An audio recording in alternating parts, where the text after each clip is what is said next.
താരകം തന്നെ നോക്കി ആട്ടിടയർ നടന്നു. താരകം തന്നെ നോക്കി ആട്ടിടയർ നടന്നു. തേജസ് മുന്നിൽ കണ്ടു അവർ ബേത്ലഹേം തന്നിൽ വന്നു. നക്ഷത്രരാവിന്റെ 21-ാം ദിവസം ദൈവം മനുഷ്യന് വേണ്ടി വെള്ളക്കച്ചിയൊരുക്കിയ ദിവസമാണ് ക്രിസ്മസ്. ഏകമകനെ നൽകാൻ തക്കവിധം ഈ ലോകത്തെ അത്രയധികമായി സ്നേഹിച്ച് ദൈവം മനുഷ്യനായി ഈ ഭൂമിയിൽ അവതരിച്ചതിൻ്റെ ഓർമ്മയാണ് ക്രിസ്മസ്.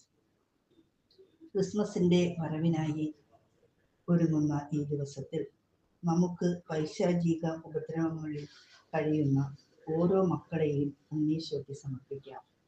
ഞങ്ങളുടെ ആത്മാവിനെയോ മനസ്സിനെയോ ഉപദ്രവിക്കാൻ ശ്രമിക്കുന്ന എല്ലാ അന്ധകാര ശക്തികളെയും എല്ലാ ദുരാത്മാക്കളെയും പുറത്താക്കണമേ. നിന്റെ പരിശുദ്ധാത്മാവിനാലും വെളിച്ചത്താലും സമാധാനത്താലും ഞങ്ങൾക്ക് വെളിച്ചം നൽകണമേ. രാത്രിയുടെ ഭീകരതയോ ഇരുട്ടിൻ്റെ അമ്പോ എന്നെ തേടി വരാതെ എന്നെ കാത്തു പരിപാലിക്കാൻ നിന്റെ ദൂതന്മാരെ അയക്കണമേ. സുഹൃതജപം. എൻ്റെ ഉണ്ണീശോയെ, എന്നെയും എൻ്റെ കുടുംബത്തെയും സംരക്ഷിക്കണമേ. ഒരു കൊന്ത ചൊല്ലിക്കൊണ്ട് ഉണ്ണീശോയ്ക്ക് ഒരു പൊൻസമ്മാനമായി സമർപ്പിക്കാം. തേജസ് മുന്നിൽ കണ്ടു അവർ ബേത്ലഹേം തന്നിൽ വന്നു. രാജാ